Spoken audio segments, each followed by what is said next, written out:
Hello friends, welcome to my Mousumi কিচেনে তোমাদের সবাইকে জানাই স্বাগতম। ঘরে আনারস ছিল, তাই ভাবলাম যে একটা আনারসের চাটনি তো বানানোই যেতে পারে। তো ঘরে যা ছিল তাই দিয়ে বানিয়ে ফেললাম সিম্পলভাবে। কিভাবে বানিয়েছি দেখে নাও। প্রথমে আনারসটাকে আমি পেস্ট করে নিয়েছি ভালো করে। তারপরে কড়াই বসিয়ে দিলাম, কড়াইয়ের মধ্যে একটু তেল দিয়ে দিলাম সামান্য পরিমাণে। আর তেলটাও গরম হয়ে গিয়েছে, একটা শুকনো লঙ্কা দিয়ে দিলাম আর কয়েক দানা শস্য দিয়ে দিলাম। এখন দেখো শস্যগুলি কীভাবে ফুটছে। ভালো করে ফুটে যাক, তারপরে পেস্ট করে রাখা আনারসগুলো দিয়ে দেবো। এখন ফুটে গেছে, দিয়ে দিলাম আনারসগুলো, দিয়ে ভালো করে নাড়াচাড়া করে নেব। ভালো করে নাড়াচাড়া করে নিলাম। এরপরে 1 চিমটি দিয়ে দেবো হলুদের গুঁড়ো আর 1 চিমটি দিয়ে দেবো নুন, দিয়ে ভালো করে নাড়াচাড়া করে নেব। দিয়ে দিলাম।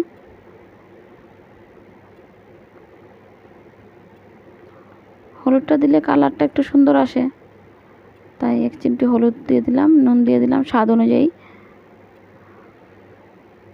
দিয়ে ভালো করে নাড়াচাড়া করে নিচ্ছি। যতক্ষণ একটু শুকিয়ে আসছে ততক্ষণ নাড়াচাড়া করতে থাকবো।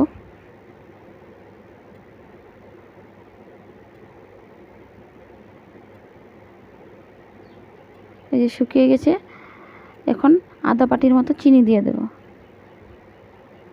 চুক্কা থাকলে বেশি দিলে হয়, মিষ্টি থাকলে কম দিলে হয়। এই আনারসটা মিষ্টি ছিল তাই আমি কম দিলাম।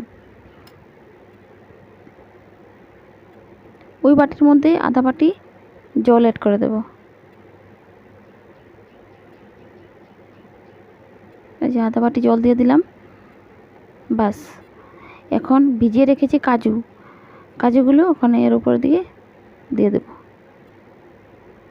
দিয়ে দিলাম। এখন ভালো করে নাড়াচাড়া করে নামিয়ে ফেলবো। তাহলে কীভাবে হয়েছে দেখে নাও সিম্পলভাবে। দেখো কী সুন্দর একটা চাটনি হয়ে গিয়েছে। অবশ্যই এবার ঘরে ট্রাই করবে সিম্পলভাবে। আর আমার রান্না যদি ভালো লেগে থাকে তাহলে আমার চ্যানেলটাকে সাবস্ক্রাইব করে দেবে। আজকের জন্য বিদায় নিচ্ছি। Thank you, by.